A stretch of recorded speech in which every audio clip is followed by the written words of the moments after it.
The gunshot that killed her husband echoed through Faith's mind every night as she lay awake in the small cabin on the outskirts of Truth or Consequences, New Mexico, staring at the ceiling beams and wondering how she would survive another day in this unforgiving territory. It was May of 1878, and the desert heat had already begun its merciless assault on the land, turning everything to dust and desperation. She had been a widow for 3 months now, and in that time, she had learned that grief was not the hardest part of losing someone. The hardest part was the silence that followed, the empty space at the dinner table, the ranch work that required 2 pairs of hands when she only had 1 pair left. Faith Ashford was 24 years old and already felt ancient. Her hands were calloused from trying to manage the small cattle operation her late husband Thomas had built from nothing. She had no family to speak of, no siblings to call upon, and Thomas's parents had passed years before they married. The neighboring ranchers looked at her with a mixture of pity and calculation, wondering how long before she would be forced to sell, how long before the land would be up for grabs. She saw it in their eyes every time she rode into town for supplies, every time she crossed paths with them at the general store or the church on Sundays. She had just finished mending a section of fence that the cattle had knocked down when she saw the rider approaching. The sun was setting behind him, casting his figure in silhouette, but she could make out the confident way he sat in the saddle, the broad shoulders, the hat tilted just so against the fading light. Faith's hand instinctively went to the rifle she kept propped against the fence post. A woman alone had to be careful. The territory was filled with drifters, outlaws, and men who thought a widow was easy prey. The rider came closer, and she could see he was young, perhaps close to her own age, with dark hair that curled slightly at the edges beneath his worn hat. His eyes were a striking shade of blue, the color of the sky just before a summer storm rolled in.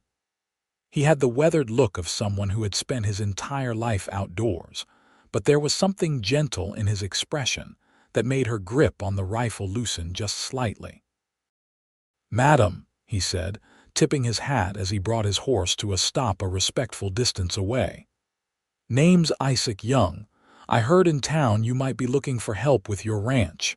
Faith felt her jaw tighten. She had not been looking for help. She had been trying desperately to prove to herself and everyone else that she could manage on her own. "I do not recall putting out any notice," she said, her voice sharp with suspicion. Isaac shifted in his saddle, and she noticed he kept his hands visible, not making any sudden movements. "No, madam, you did not. But Mr. Henderson at the general store mentioned you had been buying supplies for one person trying to do the work of 3. I have experience with cattle, horses, and general ranch work. I am willing to work for fair wages and a place to sleep. That is all I am asking." She wanted to send him away. Every instinct told her that letting someone into her life, even as hired help, was opening a door she had sealed shut the day they buried Thomas.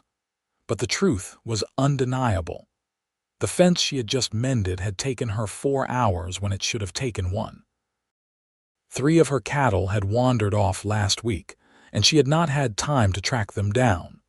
The roof of the barn was leaking, and she could not fix it herself without risking a fall that would leave her broken and helpless. "I cannot pay much," she said finally, hating the admission of weakness. "I am not asking for much," Isaac replied. His voice was steady, patient, without any of the condescension she had grown to expect from men. Just enough to get by and an honest day's work. Faith studied him for a long moment, trying to read any hidden intentions in his face.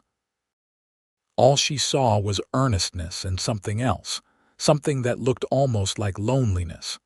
Maybe he was running from something, or maybe he was just another soul trying to find his place in this harsh land. Either way, she needed help, and pride would not keep her cattle fed or her ranch running. "Bunkhouse is behind the barn," she said curtly. "Needs cleaning, but it has a roof and a cot. Work starts at dawn. I will give you 3 meals a day and $12 a month. You step out of line once and you are gone. Understood?" Isaac's face broke into a smile that transformed his entire appearance. "Yes, madam. Thank you. You will not regret this." Faith turned away before he could see the doubt in her eyes. She already regretted it, or at least she told herself she did. But as she walked back toward the cabin, she heard him leading his horse toward the barn, heard him whistling a low tune that carried on the evening breeze, and something in her chest loosened just a fraction. That first night, she barely slept. She kept listening for sounds from the bunkhouse, half expecting Isaac to try something, to prove her worst suspicions right. But the only sounds were the usual night noises, the coyotes calling in the distance, the wind rustling through the scrub brush, the occasional lowing of the cattle in the near pasture. When dawn broke, Faith was already up, dressed in her work clothes, her long auburn hair braided tightly down her back. She walked out to find Isaac already at the barn, examining the damage to the roof she had mentioned. He had his shirt sleeves rolled up, revealing strong forearms, and he was making notes on a piece of paper with a stub of pencil. "Morning," he called when he saw her. "I was thinking I could get this roof patched today if you have spare wood and tar. Should not take more than a few hours, and then I can help you with whatever else needs doing." Faith had prepared herself to give him orders, to maintain strict control over the situation, but he had already assessed the most pressing problem and offered a solution. It threw her off balance. "The wood is in the shed," she said. "Tar is there too. I will be checking the north pasture. 2 of the cows are close to calving." "Want me to come with you after I finish the roof?" Isaac asked. "Calving can be tricky sometimes." "I can manage," she said quickly, then regretted the sharp tone. He was only offering to help, which was exactly what she was paying him to do. "But thank you," she added, the words feeling rusty in her mouth. Isaac just nodded, not seeming offended. "Call if you need me," he said simply, and turned back to his assessment of the roof. Faith rode out to the north pasture, her mind churning. She had expected to have to supervise Isaac, to watch him like a hawk, but he seemed to know exactly what needed doing without being told. It was unsettling. Thomas had been a good man, but he had needed direction, needed her to manage the household while he managed the land. They had worked well together, a partnership built on complementary skills and quiet affection. She had loved him in the way you love someone who is safe and kind and present. His death had not just taken her husband but her entire sense of how the world worked. The 2 cows were fine, not quite ready to drop their calves yet. Faith checked their condition, made sure they had access to water, and then rode back to the ranch. As she approached, she could see Isaac on the barn roof, moving with the confidence of someone who had done this work 100 times before. He had his hat off, and the sun caught the sweat on his brow. She found herself noticing the line of his shoulders, the capable way he moved, and immediately pushed the thought away.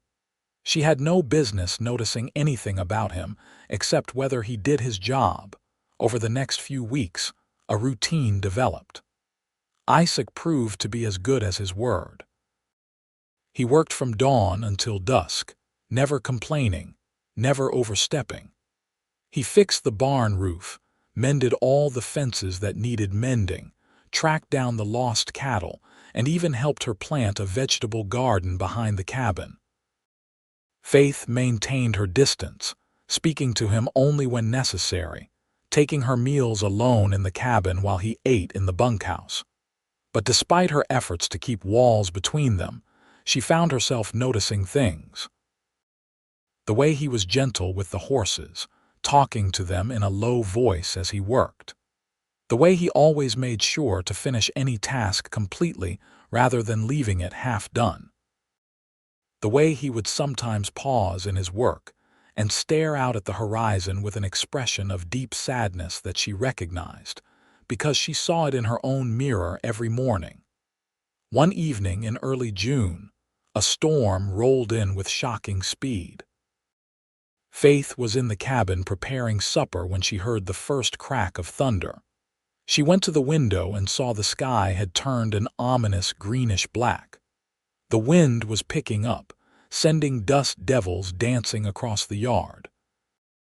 She knew storms in this part of New Mexico could be violent and dangerous. She grabbed her shawl and ran out to the barn. Isaac was already there, securing the animals, making sure everything was tied down. "This is going to be a bad one," he called over the rising wind. "You should get back to the cabin." "I need to help," she said, but even as the words left her mouth, the rain started, not a gentle patter but a sudden deluge that soaked them both in seconds. The wind roared, and she heard something crash in the distance. Isaac grabbed her arm, not roughly but firmly, and pulled her toward the cabin. They ran through the storm, the rain so thick she could barely see. By the time they burst through the cabin door, they were both drenched and breathing hard. Faith pushed her wet hair out of her face and looked at Isaac. Water dripped from his clothes, forming puddles on her clean floor, and she realized this was the first time he had been inside her home. "I am sorry," Isaac said, already backing toward the door. "I should not have come in." "I will go back to the bunkhouse." "Do not be foolish," Faith said, her practical nature overriding her discomfort. "That bunkhouse leaks. You will catch your death. Stay here until the storm passes." She went to the linen chest and pulled out one of Thomas's old shirts and a blanket. "You can change in the back room," she said, handing them to him. "I will put coffee on." Isaac hesitated, clearly uncomfortable with the intimacy of the situation, but another crack of thunder shook the cabin and he nodded. "Thank you," he said quietly. While he changed, Faith put the coffee pot on the stove and tried not to think about the fact that a man who was not her husband was in her home, wearing her dead husband's clothes. She told herself it meant nothing, that it was just practical, but her hands shook slightly as she poured the coffee into 2 tin cups. Isaac emerged from the back room, the shirt fitting him well enough though it was a bit tight across the shoulders. He had toweled his hair dry and it stuck up in places, making him look younger, more vulnerable. He accepted the coffee she offered and stood awkwardly near the door, clearly not wanting to presume. "Sit down," Faith said, gesturing to the table. "No sense standing there like a post." They sat across from each other, the storm raging outside, the lamplight flickering with each gust of wind that found its way through the cracks in the walls. For a while, neither of them spoke, just sipped their coffee and listened to the thunder. It was the longest Faith had been in Isaac's company without the buffer of work between them. "Where are you from?" she asked finally, surprising herself with the question. She had not asked him anything personal since he arrived. Isaac looked into his coffee cup as if the answer might be written there. "Kansas originally," he said. "My family had a farm there. After my parents died, I sold it and started drifting. Worked ranches all over, never stayed in one place too long." "Why not?" Faith asked, then immediately regretted the question. It was too personal, too probing, but Isaac did not seem to mind. He looked up at her, those blue eyes steady and honest. "I guess I was looking for something," he said. "I did not know what it was exactly, just knew I had not found it yet." He paused. "What about you? Were you born here?" Faith shook her head. "Missouri. I came out here with Thomas 4 years ago. He wanted to start a ranch, build something of his own. I wanted to support him in that." She felt the familiar tightness in her chest that came whenever she talked about her late husband. "He was a good man." "I am sure he was," Isaac said gently. "I am sorry for your loss." Faith stood abruptly, unable to sit with the sympathy in his voice. "The storm is passing," she said, though it was not really. "You should get some rest. Tomorrow we need to check on the cattle, make sure none of them panicked and hurt themselves." Isaac stood too, setting his empty cup on the table. "Yes, madam." He went to the back room and returned with his wet clothes bundled under his arm. At the door, he paused and looked back at her. "Thank you," he said, "for the shelter and the coffee, and for not treating me like a stranger." After he left, Faith stood in the middle of her cabin and felt more confused than she had in months. She had not thought of Isaac as a stranger in that moment. She had thought of him as someone who understood loss, who carried his own weight of sadness, who was somehow walking the same difficult path she was. And that realization terrified her. The next morning, the world was washed clean by the storm. Everything smelled fresh and alive. Faith and Isaac spent the day checking on the cattle, and as Isaac had predicted, a few of them had injured themselves in their panic. They worked side by side to treat the wounds, and Faith found herself relying on his judgment more than giving orders. He seemed to have an instinct for what needed doing, and more than that, he worked as if he genuinely cared about the animals and the land. As the days turned into weeks, Faith felt her carefully constructed walls beginning to crack. She caught herself looking forward to the mornings when Isaac would greet her with his steady smile. She noticed how he always made sure she ate properly, sometimes leaving fresh biscuits or a jar of preserves he had bought in town on her doorstep. She saw the way he looked at her when he thought she was not paying attention, a look that held something warmer than mere respect, and it scared her. She had buried her heart with Thomas, or at least she thought she had. She did not want to feel anything for anyone else. It felt like a betrayal, like she was being disloyal to the man who had given her a home and a purpose. So she did what she had learned to do best. She pushed Isaac away. It started with small things. She became curt again, refusing his offers to eat supper together. She criticized his work even when it was well done. She avoided being alone with him whenever possible. And when he brought her wildflowers one day in July, a small bouquet of desert blooms he had found while checking the fence line, she thanked him coldly and left them on the porch until they wilted. Isaac bore it all with patience that only made her feel worse. He did not snap back at her criticism. He did not stop doing kind things, even when she failed to acknowledge them. He just kept working, kept showing up every morning with that same steady presence, and it drove her to distraction. One evening in late July, Faith was sitting on her porch watching the sunset when Isaac approached. She braced herself for another kind gesture that she would have to find a way to reject. But instead, he just stood at the bottom of the porch steps, his hat in his hands, his expression serious. "I need to say something," he said quietly, "and I need you to hear it." Faith felt her heart start to race. "Isaac, do not, please," he interrupted, his voice firm but not harsh. "I have held my tongue for weeks now, but I cannot do it anymore." He took a deep breath. "I know you are hurting. I know you lost someone you loved. I know you think that if you let yourself feel anything again, it will dishonor his memory. But Faith, you are killing yourself trying to be alone." "You do not know anything about what I am feeling," Faith said, standing up, anger flaring to cover the fear beneath it. "Maybe not," Isaac acknowledged, "but I know what I am feeling. I am falling in love with you, Faith. I have been since the first week I arrived. I love the way you are stubborn and proud and strong. I love the way you care for the animals even when you are exhausted. I love the way you bite your lip when you are concentrating.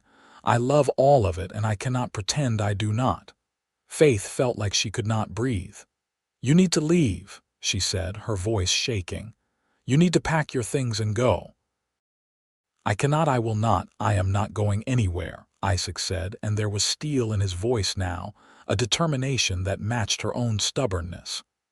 "You can be as cold as you want. You can push me away every single day, but I am staying, Faith, because loving you is my home.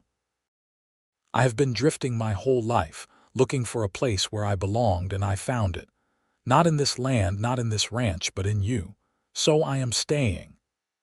I do not want you here, Faith said, but even as she said it, she knew it was a lie, and from the look in Isaac's eyes, he knew it too.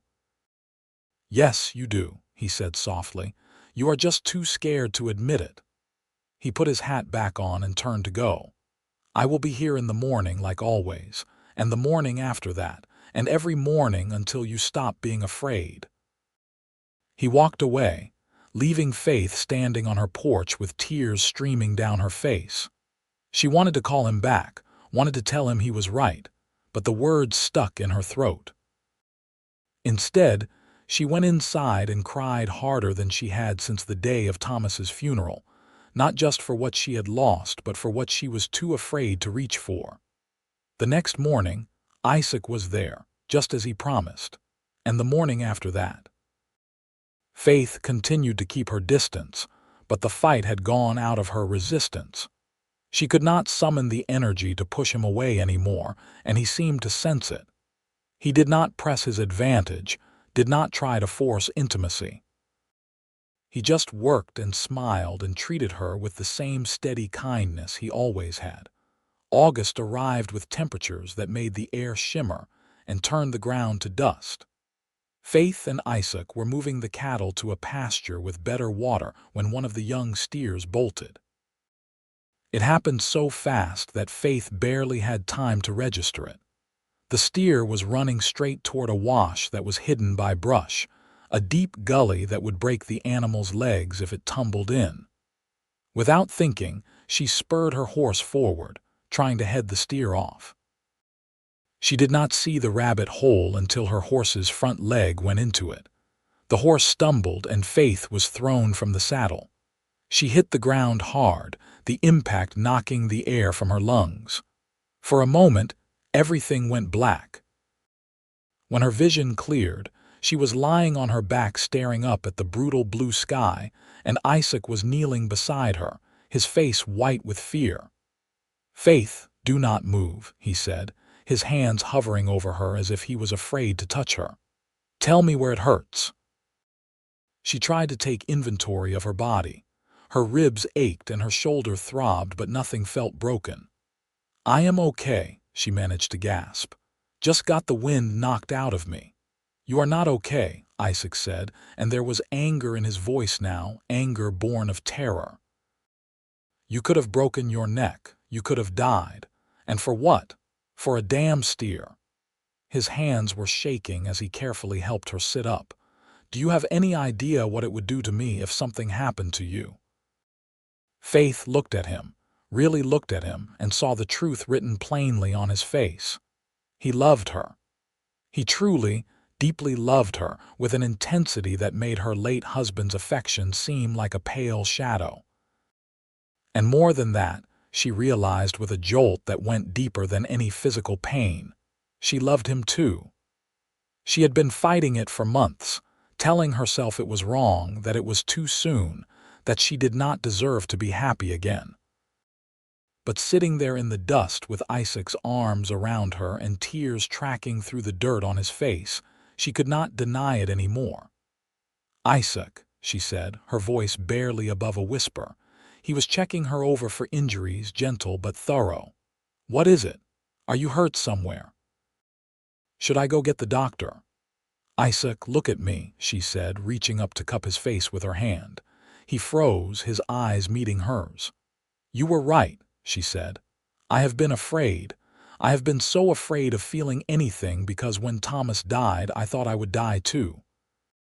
And when I did not, I thought the only way to survive was to never let anyone close again." "Faith," he started, but she shook her head. "Let me finish," she said.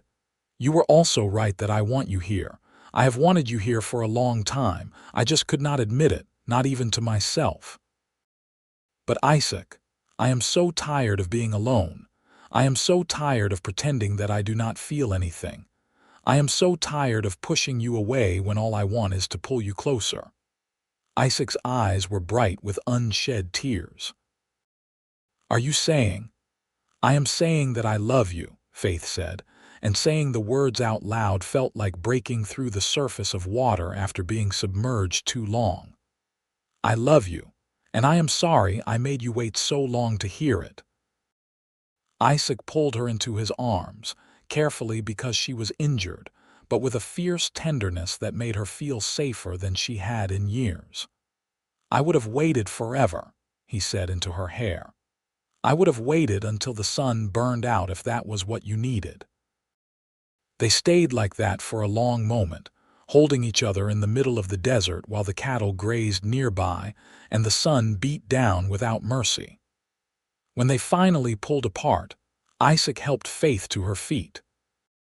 Her shoulder was definitely injured and her ribs would be bruised for weeks, but she felt lighter than she had in months. "We should get you back to the ranch," Isaac said. "And then I am riding for the doctor, no arguments." "No arguments," Faith agreed. She let him help her onto his horse, and he swung up behind her, one arm around her waist to keep her steady. They rode slowly back to the ranch, and Faith let herself lean into his warmth, let herself enjoy the solid strength of his presence behind her. The doctor confirmed what Isaac had suspected. Faith had bruised ribs, a sprained shoulder and various cuts and scrapes, but nothing that would not heal. He prescribed rest, which Faith protested vehemently and Isaac enforced ruthlessly. For the next 2 weeks, Isaac took over all the ranch work while Faith was relegated to light tasks she could do sitting down. She mended clothes, updated the ranch accounts, and plotted ways to sneak out and help that Isaac invariably foiled. But the forced rest also gave them time together in a way they had not had before. Isaac took to eating supper with her in the cabin, and they would talk for hours after the meal was done. He told her about his childhood in Kansas, about losing his parents to cholera when he was 19, about the lonely years of drifting that followed. She told him about her own past, about growing up in Missouri with parents who had expected her to marry someone respectable and settled, about meeting Thomas and falling into an easy companionship that had felt like enough at the time. "You feel guilty?" Isaac asked one night as they sat on the porch watching the stars come out. "For loving me when you loved him?" Faith considered the question carefully. "I did at first," she admitted. "I thought loving you meant I had not really loved Thomas, or that I was betraying him somehow. But I have realized that is not true. I did love Thomas. I will always love him for what he gave me for the life we built together. But he is gone and I am still here, and I think he would want me to be happy." She looked at Isaac. "You make me happy, Isaac. You make me feel alive in a way I have not felt in years, maybe ever." Isaac took her hand, threading his fingers through hers. "I will spend every day of my life trying to make you happy," he said. "If you will let me." "I will let you," Faith said. "I will let you, and I will try to stop being so stubborn about accepting help." Isaac laughed. "I will believe that when I see it," he said, but there was no sting in the words, just affection. By September, Faith was fully healed and the ranch was thriving in a way it had not since before Thomas died. The cattle were healthy, the fences were all in good repair, and they had even expanded the herd by purchasing several new breeding cows. More than that, the ranch felt like a home again instead of a burden Faith was carrying alone. One evening as they were finishing up the evening chores, Isaac said, "I need to go into town tomorrow. We are running low on supplies. Want to come with me?" Faith looked at him in surprise. In all the months Isaac had been working for her, they had never gone into town together. She had been too worried about what people would say about the gossip that would inevitably follow. But now she found she did not care. Let them talk. She loved Isaac and she was not going to hide it anymore. "Yes," she said, "I would like that." The next day, they rode into truth or consequences together. Faith was keenly aware of the looks they received, the whispers that followed them down the main street. But Isaac rode beside her with his head held high, and his quiet confidence gave her strength. They stopped at the general store, and Mr. Henderson greeted them with a knowing smile. "Good to see you both," he said. "Ranch must be doing well if Miss Faith has time to come into town." "Mrs. Ashford's ranch is doing very well," Isaac said, emphasizing her proper title. "We have increased the herd by 20% and repaired all the infrastructure that was failing." Mr. Henderson nodded approvingly. "Good to hear. I always knew that place had potential, just needed the right hands working it." As they loaded their supplies into the wagon, several other townspeople stopped to talk. Some were genuinely friendly, others clearly fishing for information about the nature of Faith and Isaac's relationship. Faith handled them all with grace, neither confirming nor denying anything but making it clear that Isaac was more than just a hired hand to her. On the ride back to the ranch, Isaac was quiet. Finally, Faith said, "What are you thinking about?" He glanced at her, then back at the road. "I was thinking that I have been working for you for 5 months now, and I have never properly courted you. We have been doing everything backwards." Faith felt a smile tug at her lips. "What exactly does proper courting look like to you?" "Well," Isaac said, warming to the subject, "I would call on you at your home. I would bring you flowers and ask permission to take you to town socials. I would sit in your parlor and make polite conversation while you decided if you liked me enough to keep seeing me." "That sounds terribly boring," Faith said. Isaac laughed. "It does it not? But it is what you are supposed to do." Faith reached over and took his hand. "I like our way better," she said. "We have worked side by side. We have seen each other at our worst and our best. We have built something together. That seems more solid than flowers and parlor conversations." "Even so," Isaac said, "I want to do this right. I want everyone to know that my intentions toward you are honorable." Faith felt warmth bloom in her chest. "What exactly are your intentions, Mr. Young?" Isaac pulled the wagon to a stop. They were on the road between town and the ranch, with nothing around them but open sky and desert sage. He turned to face her fully. "My intentions, Mrs. Ashford, are to marry you, if you will have me." Faith's breath caught. She had known this was coming, had felt the inevitability of it, but hearing him say it out loud still made her heart race. "That is quite forward of you," she said, trying to keep her voice light even as emotion threatened to overwhelm her. "I am a forward man," Isaac said. "At least when it comes to the things that matter most." He reached into his pocket and pulled out a small box. "I bought this a month ago," he admitted. "I have been carrying it around, waiting for the right moment, but I realize there is no perfect moment. There is just right now, and right now I want you to know that I love you and I want to spend the rest of my life with you." He opened the box to reveal a simple gold band with a small diamond. It was not fancy or expensive, but it was beautiful in its simplicity. Faith felt tears spring to her eyes. "It is not much," Isaac said, suddenly sounding uncertain. "I know you probably had a nicer ring before, but it was all I could afford and I wanted—" "It is perfect," Faith interrupted. "Isaac, it is absolutely perfect." She looked up at him, this man who had ridden into her life when she was at her lowest and had refused to leave even when she tried to drive him away. "Yes," she said. "Yes, I will marry you." Isaac's face broke into a grin so wide it seemed to light up the entire desert. He slipped the ring onto her finger, and then he was kissing her, deep and sweet and full of promise. When they finally pulled apart, both of them were breathing hard. "We should probably get back to the ranch," Isaac said, but he made no move to pick up the reins. "Probably," Faith agreed, but she leaned in to kiss him again anyway. They were married in late October, when the worst of the summer heat had passed and the desert was putting on its subtle autumn display. The ceremony was held at the small church in Truth or Consequences, with what seemed like the entire town in attendance. Faith wore a dress of deep blue that brought out the color of her eyes, and Isaac wore a new suit that he had clearly saved up for. He looked so handsome that Faith felt her breath catch when she saw him waiting for her at the altar.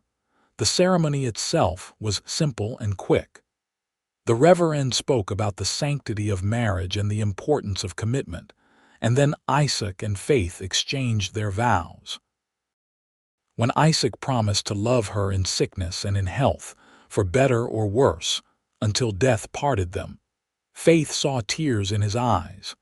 And when she made the same promises back to him, she meant them with every fiber of her being. "You may kiss your bride," the Reverend said, and Isaac did, sweetly and reverently, as if she was something precious he was afraid to break. The townspeople threw rice as they left the church, and there was a small reception at the hotel where their neighbors had brought food and drink.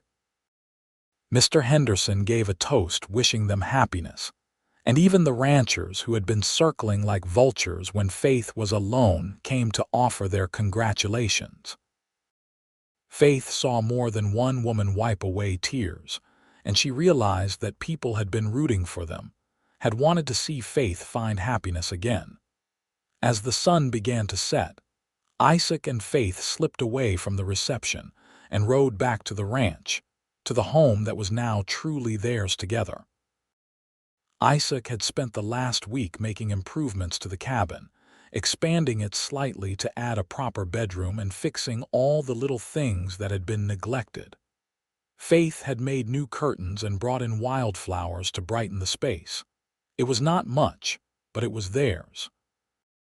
That night, as they lay together in their marriage bed, Faith marveled at how different this felt from her first marriage. With Thomas, everything had been pleasant and comfortable, like putting on a well-worn shoe. With Isaac, everything felt alive and electric, as if every nerve in her body had been awakened. He touched her with a tenderness that made her feel cherished, and she responded with a passion she had not known she was capable of. Afterwards, as they lay tangled together in the darkness, Isaac said, "I cannot believe you are really mine." Faith propped herself up on one elbow to look at him. "I am not yours," she said, and when she saw the flash of hurt in his eyes, she smiled. "We are each other's. That is different." Isaac considered this, then nodded. "You are right. We are each other's. I like that better anyway." They fell asleep like that, wrapped in each other's arms, and for the first time in years, Faith slept without nightmares. The first year of their marriage was not without its challenges. There were hard winters and dry summers. There were cattle that got sick and fences that needed constant mending. There were days when they were both exhausted and short-tempered, when the work seemed endless and the rewards too far away. But through it all, they had each other. When Faith was overwhelmed, Isaac was there to share the load. When Isaac doubted himself, Faith was there to remind him of how far they had come. They were partners in every sense of the word, and their love deepened with each season that passed. In the spring of 1880, Faith discovered she was pregnant. She had been feeling poorly for a few weeks, tired and nauseous, and when the doctor confirmed her suspicions, she felt a complex mix of joy and fear. She had always wanted children, but pregnancy was dangerous, and so many women died in childbirth. She kept the news to herself for a few days, trying to process her feelings, until Isaac noticed something was wrong. "You have been quiet," he said one evening as they sat on the porch watching the sunset. "Are you feeling all right?" Faith took a deep breath. "I am pregnant," she said simply. Isaac went very still. Then, slowly, a look of wonder spread across his face. "Truly?" he asked, his voice hushed. "Truly," Faith confirmed. Isaac let out a whoop of joy that startled the horses in the nearby corral. He picked Faith up and spun her around, then immediately set her down, looking worried. "I am sorry, I should not have done that. Are you all right? Did I hurt you?" Faith laughed, the sound bubbling up from deep inside her. "I am fine," she assured him. "I am pregnant, not made of glass." But Isaac was already in protective mode. For the next several months, he treated Faith like she was the most delicate thing in the world. He took over all the heavy work on the ranch and insisted she rest frequently. He brought her endless glasses of water and made sure she ate, even when the nausea made food unappealing. He talked to her growing belly at night, telling their unborn child about the ranch and the life they would have together. Faith found his attentiveness endearing if occasionally stifling. "I am perfectly capable of carrying a bucket of water," she protested one day when he took it from her hands. "I know you are capable," Isaac said, "but you do not have to do everything yourself anymore. That is what I am here for." In November of 1880, Faith went into labor. Isaac rode for the doctor and for Mrs. Henderson, who served as the town midwife. Faith's labor was long and difficult, lasting nearly 18 hours. There were moments when she was sure she could not go on, when the pain was so intense she thought she might die from it. But Isaac stayed by her side the entire time, holding her hand, wiping her forehead with cool cloths, and murmuring encouragement even when she cursed him for doing this to her. Finally, as dawn was breaking, their son was born. He came into the world with a lusty cry that announced his displeasure at being disturbed. The doctor placed the baby in Faith's arms, and she looked down at the tiny red-faced creature with a sense of awe that bordered on religious. "He is perfect," she whispered. Isaac, who had tears streaming down his face, nodded. "He is beautiful. You are beautiful. You are both so beautiful." They named him James, after Isaac's father. From the moment he entered their lives, James became the center of their world. Faith had thought she understood love before, but the love she felt for her son was something entirely different, something fierce and protective and all-consuming.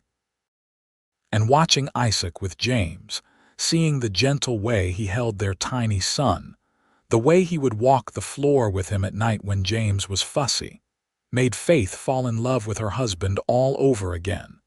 The years that followed were full and rich. James grew into a sturdy, curious boy who loved the ranch and the animals. In 1882, Faith gave birth to a daughter they named Rose, and in 1884, another son they named Henry. The cabin had to be expanded again to accommodate their growing family, and the ranch had to grow to support them all, but somehow they managed. Isaac proved to be as good a father as he was a husband, patient and kind, and endlessly devoted to his children. There were hard times, of course. In 1883, a drought nearly destroyed them, and they had to sell off part of the herd to make it through.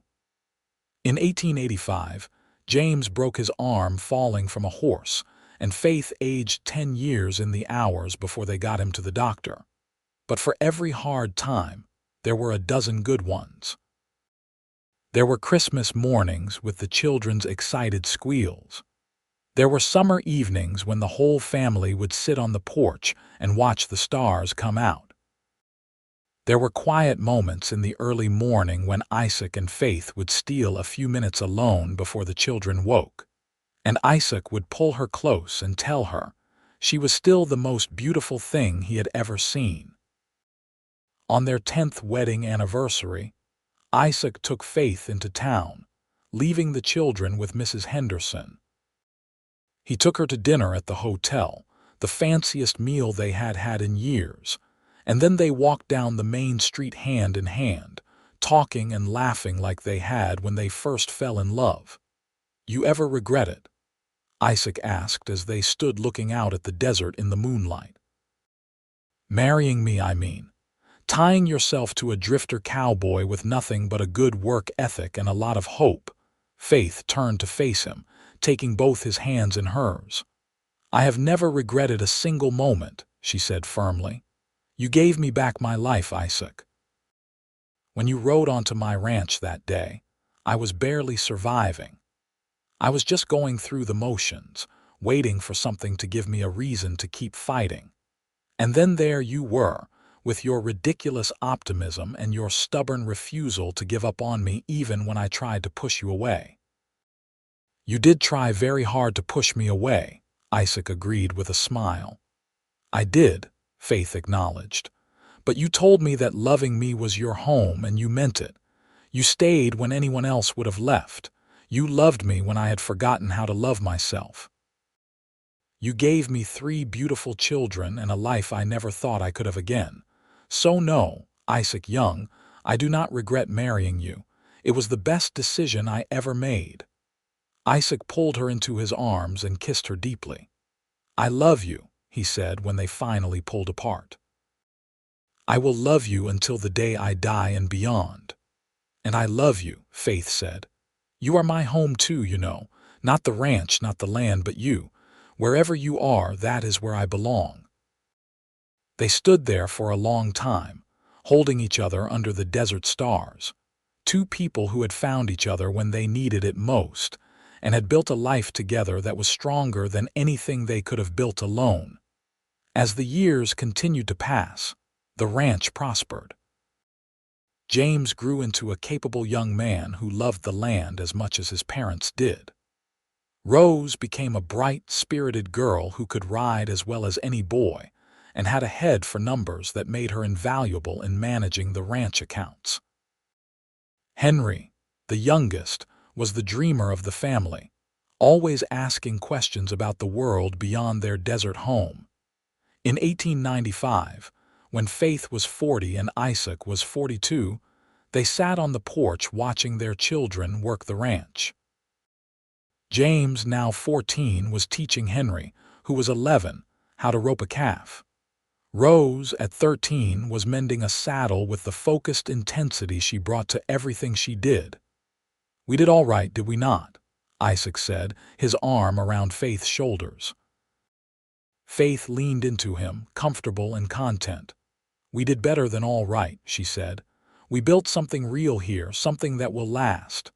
"Do you ever think about him?" Isaac asked gently. "About Thomas?" Faith considered the question. "Sometimes," she admitted.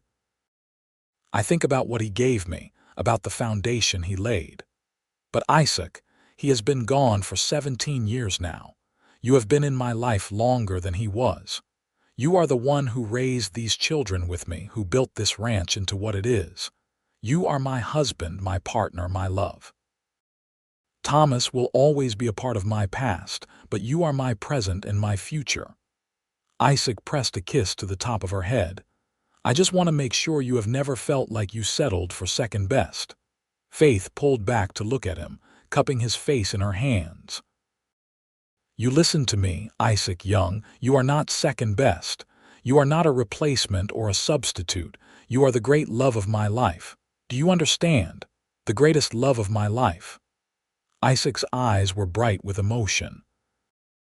"Even after all these years, you still know how to make my heart race," he said. "Good," Faith said, kissing him soundly.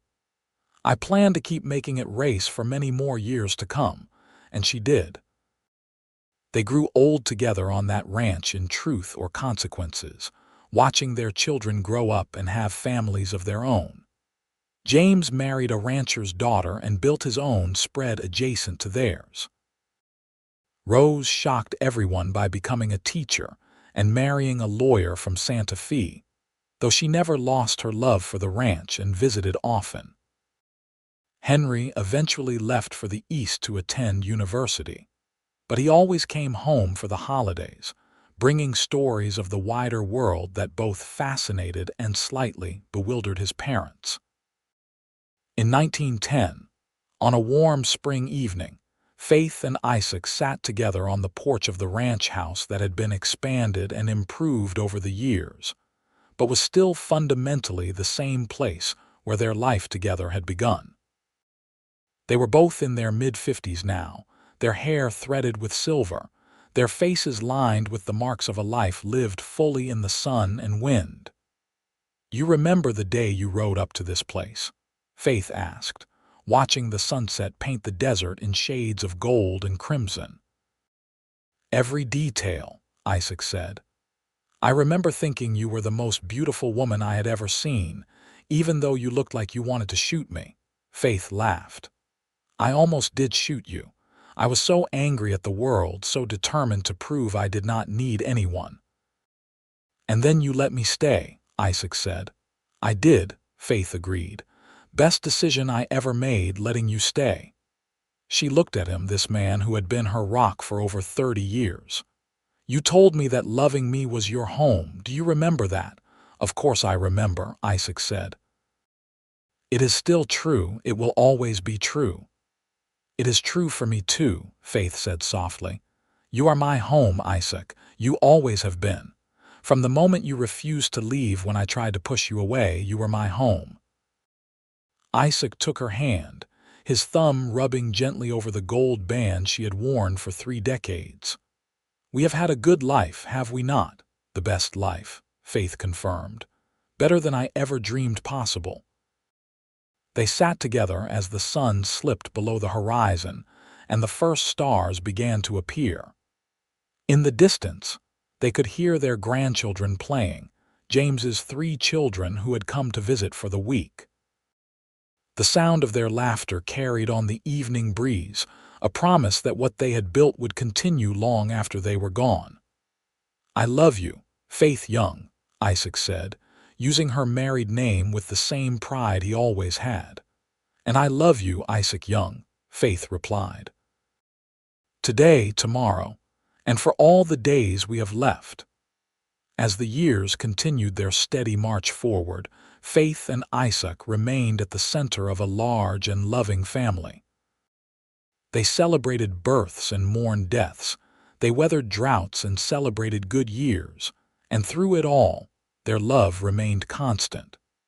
When arthritis made it hard for Isaac to rope cattle, Faith was there to help him adjust to teaching rather than doing.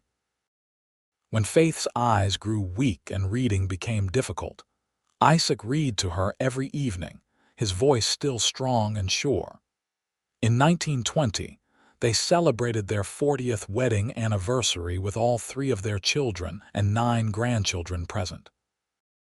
James organized a party at the ranch that drew people from all over the territory, old friends and neighbors who had watched their love story unfold over the decades. There were speeches and toasts, and more than one person commented that they had never seen 2 people more perfectly suited to each other than Faith and Isaac Young. That night, after everyone had gone home and they were alone in their bedroom, Faith said, "40 years. Can you believe it?" "Feels like both a lifetime and no time at all," Isaac replied, helping her with the buttons on her dress like he had done thousands of times before. "I still remember that first night you let me stay in the bunkhouse. I was so nervous I barely slept." "And I did not sleep at all," Faith admitted. "I kept waiting for you to do something terrible." "But I did not," Isaac said. "No, you did not," Faith agreed. "You just kept showing up day after day, being exactly what I needed even when I was too stubborn to admit I needed anything." She turned to face him. "You saved me, Isaac." "You know that, do not you? You saved my life." "And you saved mine," Isaac said seriously. "I was drifting, lost, alone, and then I found you and suddenly everything made sense. Loving you gave me purpose, gave me a reason to stay in one place and build something that would last." "We built something pretty good, did we not?" Faith said, looking around at their comfortable bedroom in the house they had improved and expanded over the years. "We built something extraordinary," Isaac corrected. He pulled her close, and even though their bodies were old and worn, the embrace felt the same as it had when they were young. "I would not change a single thing about our life together. Not even the part where I tried to push you away for months," Faith asked with a smile. Not even that, Isaac said, because it made the moment you finally let me in all the sweeter. They made love that night with the tenderness of long familiarity, and afterwards they lay wrapped together in the darkness, listening to each other breathe. Faith thought about the scared, angry widow she had been when Isaac first arrived, and she marveled at how completely he had transformed her life. She had not just survived losing Thomas. She had thrived, had built a new life that was richer and fuller than anything she had imagined possible. "Thank you," she whispered into the darkness. "For what?" Isaac asked sleepily. "For staying," Faith said. "For refusing to leave when I tried to push you away. For loving me enough to fight for me when I could not fight for myself." Isaac's arms tightened around her. "There was never any question of leaving," he said. "From the moment I saw you, I was yours. I will always be yours." They lived another decade together, watching their grandchildren grow up and have children of their own. The ranch passed to James, who ran it with the same dedication his parents had, and it continued to prosper under his care. Rose's children came to spend summers at the ranch, learning to ride and rope and appreciate the land their grandparents had worked so hard to maintain.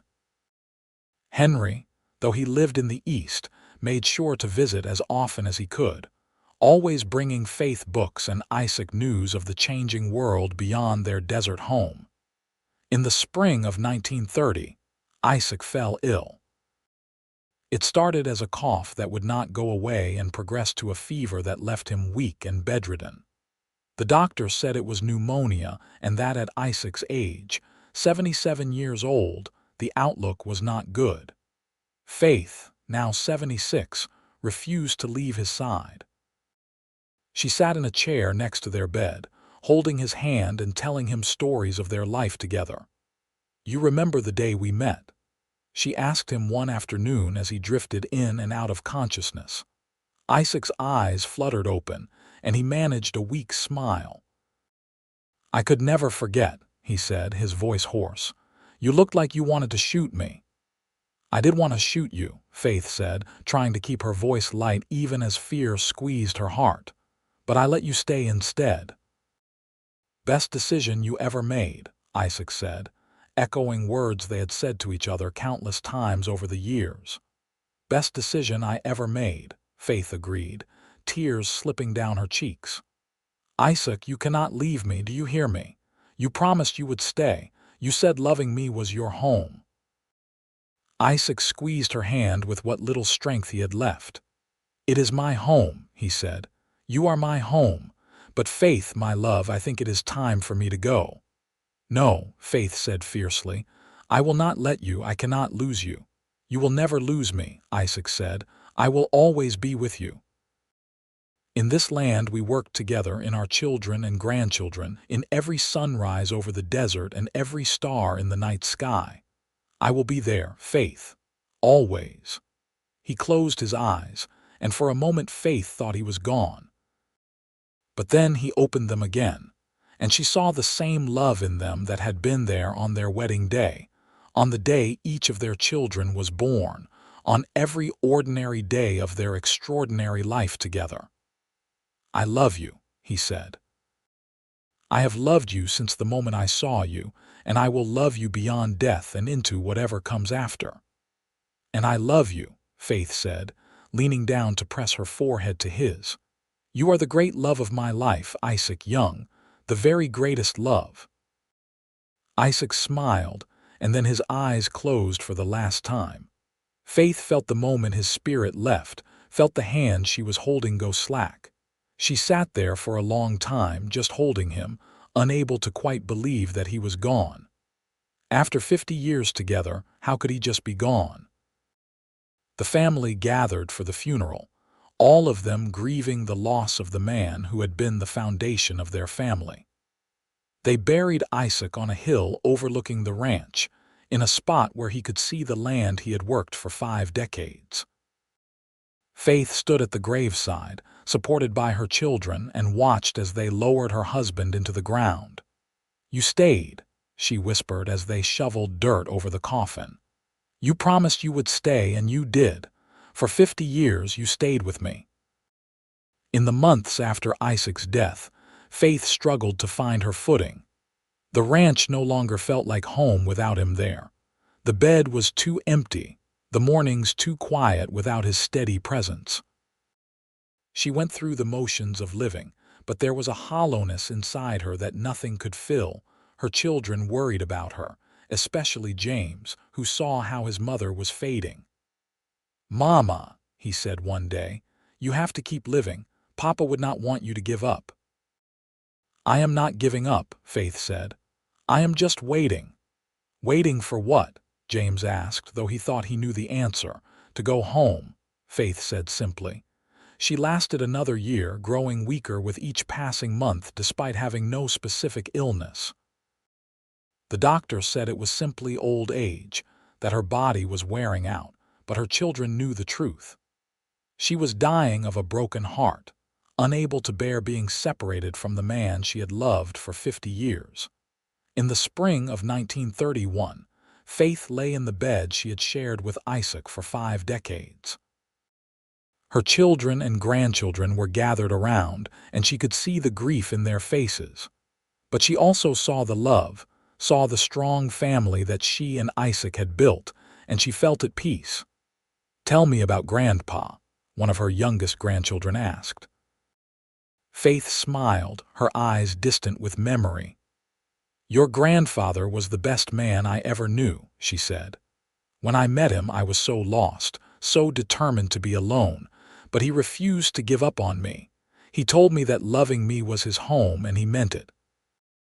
He stayed with me through everything, the good times and the bad, and he loved me every single day." "Did you love him back?" the child asked. "With all my heart," Faith said. "From the moment I stopped being afraid and let myself feel, I loved him with all my heart. He was my home too, you see. Not this ranch, not this land, but him. Wherever he was, that was where I belonged." As the sun set that evening, Faith closed her eyes for the last time. Her last thought was of Isaac, of the day he had ridden onto her ranch with nothing but a smile and a willingness to work. She thought of the life they had built together, the love that had sustained them through 5 decades of joy and sorrow, and as she slipped away, she felt his presence, felt him reaching out to her across the divide. "I am coming home," she whispered.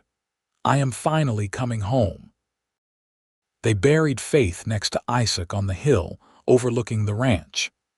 Their children planted wildflowers around both graves, the same desert blooms that Isaac had picked for Faith all those years ago. And if you visit that hill today, you can still see the headstones standing side by side, marking the final resting place of 2 people who found each other when they needed it most and loved each other until death and beyond. On Faith's headstone, beneath her name and dates, her children had inscribed a simple message that captured the essence of her life and love. She tried to push him away, but he stayed. Loving him was her home. And on Isaac's stone, a matching inscription, he refused to leave. Loving her was his home. The ranch continued for generations, passed down through their children and grandchildren, each one carrying forward the legacy of hard work and enduring love that Faith and Isaac had established. The house was preserved and expanded, and the stories of the ranch's founders were told and retold, becoming part of the family mythology. James, who lived until 1965, would often take his own grandchildren up to the hill where his parents were buried and tell them the story of how Isaac had arrived on the ranch one day in 1878 and refused to leave, even when Faith tried to push him away. He told them about the love that had sustained his parents through 50 years of marriage, about the way they had built something lasting not just in the land but in each other. "Love like that does not come along every day," he would tell the children. "But when it does, you hold on to it with everything you have. That is what my father did." He held on, and he stayed, and he built a life with the woman he loved. And that is the greatest legacy anyone can leave. The story of Faith and Isaac Young became a legend in Truth or Consequences, New Mexico, passed down through generations as an example of true love and steadfast devotion. People would point to the ranch and say, "That is where the cowboy who refused to leave made his home." And visitors to the cemetery would sometimes stop at the paired headstones on the hill, reading the inscriptions and imagining the love story that lay behind them. Because in the end, that was what mattered. Not the size of the ranch they had built or the wealth they had accumulated, but the love they had shared. Faith had been lost and alone, determined to push everyone away, and Isaac had been drifting and searching for a place to belong. And when they found each other, they built something that lasted not just for their lifetimes but for generations to come. Their great-great-grandchildren still work the ranch today, still tell the stories of Faith and Isaac, still visit the hill where they are buried together. And on quiet evenings when the sun sets over the desert, painting the sky in shades of gold and crimson, you can almost imagine you see them there, sitting together on the porch of the old ranch house, his arm around her shoulders, her head leaning against his chest. Two souls who found their home in each other and never let go. That is the power of true love, the kind that refuses to give up, that stays even when pushed away, that builds a home not in a place but in another person's heart. Isaac Young rode onto Faith Ashford's ranch one hot day in May of 1878, and he changed both their lives forever. She tried to push him away, terrified of feeling anything again, but he stayed because loving her was his home. And in the end, she discovered that loving him was her home too, the truest home she had ever known. Their story is a testament to the enduring power of love, to the strength that comes from partnership, and to the magic that happens when two people refuse to let fear keep them apart. In a harsh and unforgiving land, they built something beautiful together. They built a life, a family, and a love that lasted not just until death but beyond it, living on in the memories of those who came after them and in the very land they worked so hard to nurture. And that, perhaps, is the truest measure of a life well lived, not in what you accumulate but in what you leave behind. Faith and Isaac Young left behind a legacy of love, and that legacy continues to this day, a bright flame in the desert darkness, a reminder that even in the hardest times, love can find a way to flourish. All it takes is someone willing to stay, to fight, to refuse to give up even when pushed away. All it takes is someone brave enough to say, "Loving you is my home," and mean it with every fiber of their being. The end.